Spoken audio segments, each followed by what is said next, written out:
In the fishing town of Santa Marinda, Elijah Clayton was the man everyone dismissed. Too lean, too quiet, and, in their eyes, too weak to earn respect. Roy Harper's smirks and the pier's constant whispers turned doubt into a daily weight Elijah carried in silence. But one dawn beyond the reef, the sea offered him a chance to turn every sneer on its head. And just wait until you hear how this unlikely fisherman walked back with a 500-pound answer, and why the whole pier fell silent when justice finally came ashore.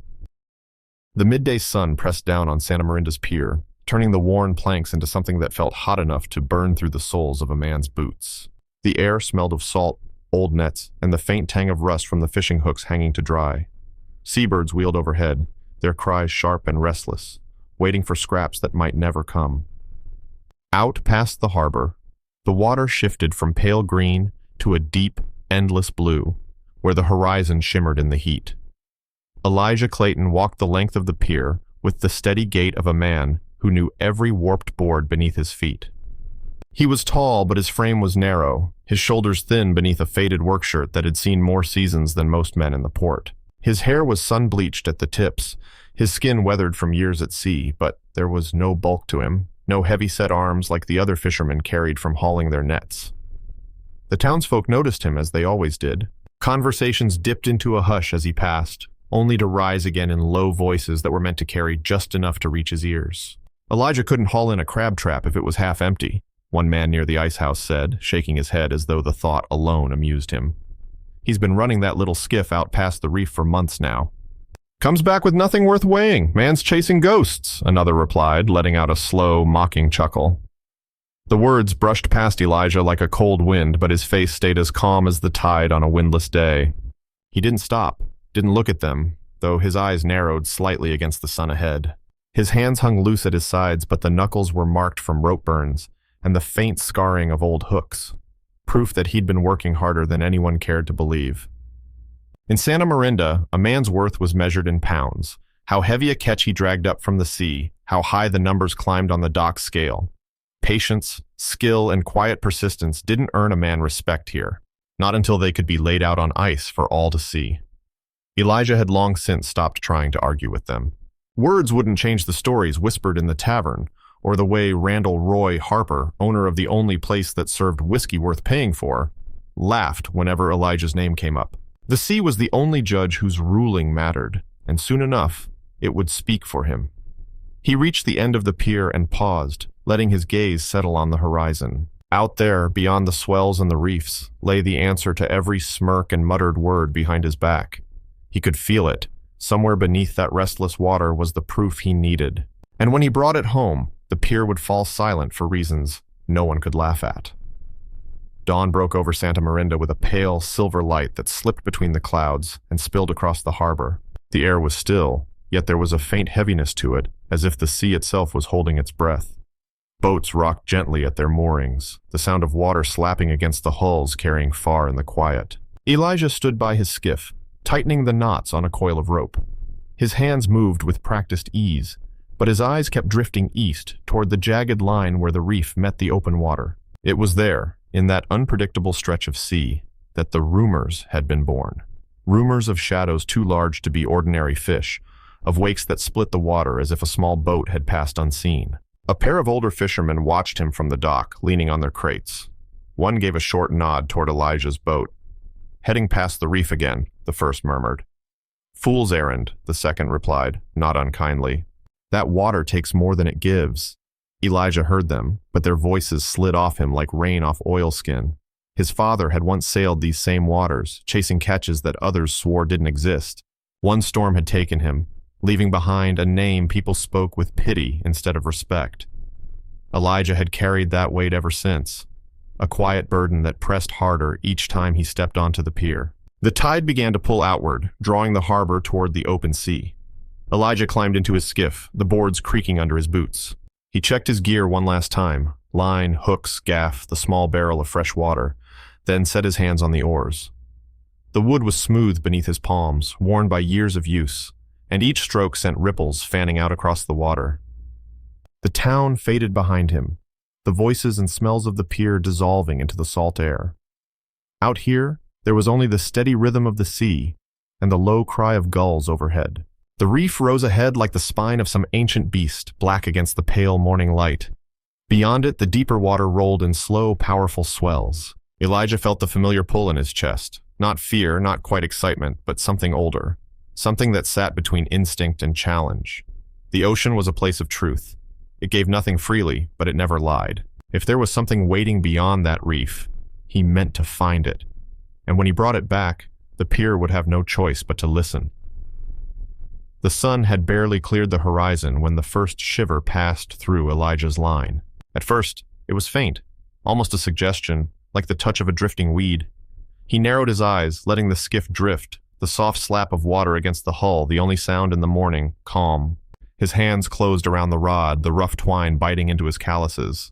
Another pull came, stronger this time, deliberate. The water ahead rippled in a wide circle, spreading outward until the swells themselves seemed to hold their breath. Elijah's heartbeat slowed, his senses sharpening. Then the strike came. The rod bent like a bow under the weight, the line slicing into the water with a sound like tearing cloth. Elijah braced his boots against the planks, leaning back hard as the skiff lurched forward. Whatever was on the other end had power, raw, unrelenting power that wanted to pull him overboard. He gritted his teeth and let the line run, the reel screaming as the fish surged into deeper water. Minutes stretched into an eternity. Every time Elijah gained a few feet of line, the creature would dive again, stripping it back and forcing him to hold or lose everything. His arms burned, his back ached, and the salt spray stung his eyes, but he didn't loosen his grip. He could feel the truth of it in the line. This wasn't an ordinary catch. The weight was immense, a steady force that fought with the patience of something that had survived years in the deep. The fight wasn't wild, it was methodical, testing him, waiting for the moment he might falter. The sun climbed higher, beating down on his neck.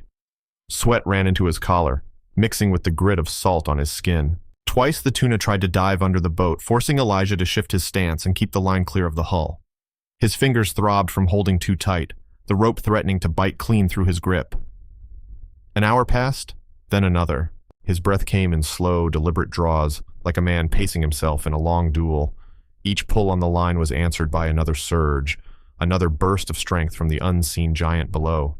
By the third hour, his muscles screamed for rest. His shoulders trembled, and every knot in the rope seemed heavier than the last. But somewhere beneath the fatigue was something steadier, a stubborn, quiet fire that refused to let go. He thought of the voices on the pier, the smirks, the way people looked through him like he was already a forgotten man. That thought alone put steel back in his spine. At last, the pressure shifted. The fish slowed, its surges shorter now, its movements less certain. Elijah's arms moved on instinct, pull, reel, breathe, brace. The water broke ahead, and there it was, a broad silver flank flashing in the sunlight, each scale catching the light like a coin. The tuna's tail slapped the surface in one last defiant surge, spraying salt water across the bow. Elijah set his jaw and hauled, muscles locking in a final effort. Inch by inch, the weight rose until the massive fish lay alongside the skiff, the deep color of its back fading toward the pale belly. It was bigger than he had imagined, close to 500 pounds of muscle and sea-born will.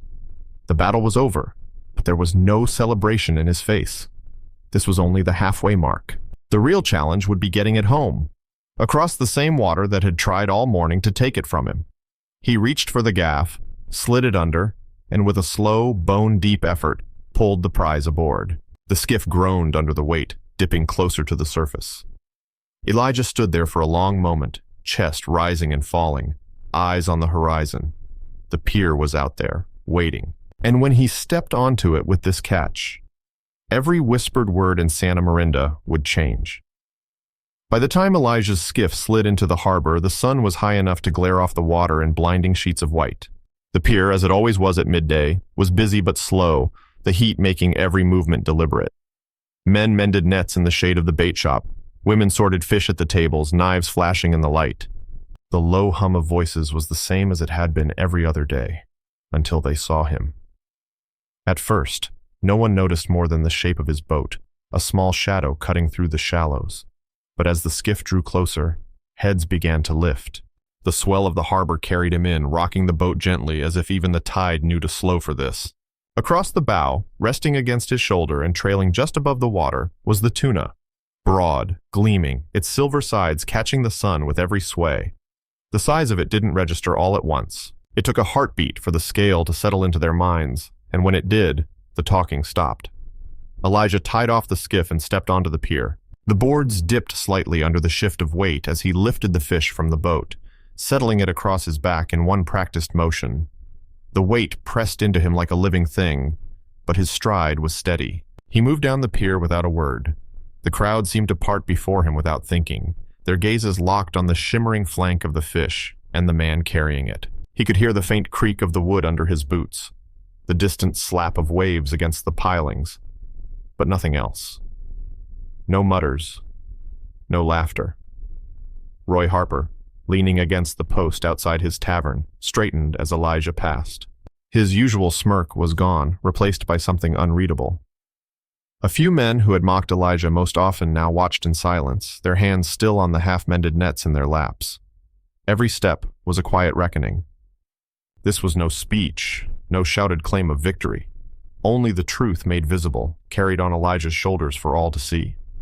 The pier that had so often been a place of small humiliations now felt like a long, straight road with only one end. When he reached the weighing station, Elijah lowered the tuna onto the scales. The arm of the scale groaned, the numbers climbing past anything most in Santa Marinda had seen. The crowd pressed closer, but still no one spoke. He didn't need to look at them to know that the measure of him had changed.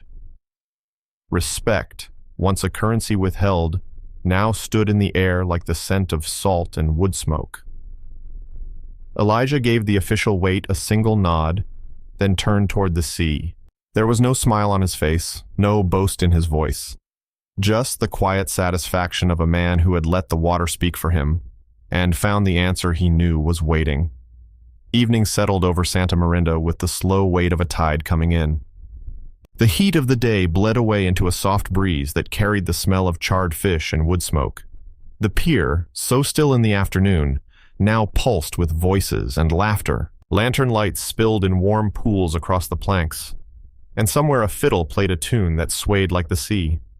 The tuna lay in the center of it all, its size still drawing quiet shakes of the head from those who passed. Chunks of the great fish sizzled over open flames, the smoke curling into the night air. Children darted between the stalls, their shouts mixing with the clink of mugs and the low rumble of stories being retold for the third and fourth time. Elijah sat apart from the noise, on an overturned crate near the edge of the pier.